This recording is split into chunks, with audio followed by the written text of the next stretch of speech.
Hello and welcome back to my channel, or welcome to my channel in the first place. Today we have a Shinsou X listener. It's Social Distancing by Cosmic Dust on AO3. The link will be in the description. There is a use of princess in this fic, so just saying that before we start, and let's go ahead and get into it. You knew it would be damn hard. 3 weeks of quarantine, maybe even 4 if things got crazy again. And with the whole country being basically paralyzed thanks to the new sickness going around, for the time being, you found yourself unable to remain calm on the inside. You were beyond worried that anyone close to you would become sick all of a sudden, and it terrified you knowing what could happen. Yet there was one thing that calmed you down through your darkest moments. Hey princess, don't forget to eat well today. My love, please remember to brush your teeth after breakfast. I love you. It was only 3 days into the quarantine, and your boyfriend Shinsou had already made it a habit to text you every morning with little reminders to also keep your own health in mind and not only everyone else's, something you tended to do when under stress. You smiled at the sight of every text before texting back something just as cheesy, yet thoughtful, and the happiness he brought you was more than enough to get through the day without falling victim to the current state of fear. The distancing didn't come without its cons either. Every day that passed, you felt his absence more and more, already used to at least holding his hand in the morning as you walked to your class together, and missing his sweet touch made your heart ache. You thought you'd be able to make it through with calls and wearing every shirt and hoodie you had stolen from him, drowning yourself in his scent, but you found it amusing how much it annoyed you to just be able to have that. It had been a whole week already, and that night was especially hard on you, thanks to the nightmares you were having due to a few cups of coffee you had drank that night to be able to finish your favorite show. And you woke up at 2 a.m. with your body drenched in sweat. You couldn't remember most of it, but one predominant thing remained in your mind: blood as red as could be, and the constant smell of iron coming from everywhere. Your heart was beating like crazy as you tried to calm down and forget everything that had come to your mind, but you knew it would take at least a few minutes. With shaking hands, you took your phone. Are you still awake? The reply didn't take more than 2 minutes to come in, but it still felt way too long. Did something happen? Are you alright?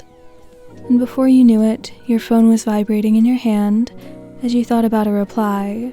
The gleeful image of you two on your first anniversary glowing on the screen. You picked it up thinking it would be only a normal voice call, but it surprised you to see Hitoshi's tired face looking back at you. Adjusting the angle of your phone, you sat up on the bed and turned on the lamp on your bedside table. Hitoshi, why are you still awake? You repeated the question, but he only shrugged. You texted. Was the only reply he gave you before a lazy smile appeared on his face.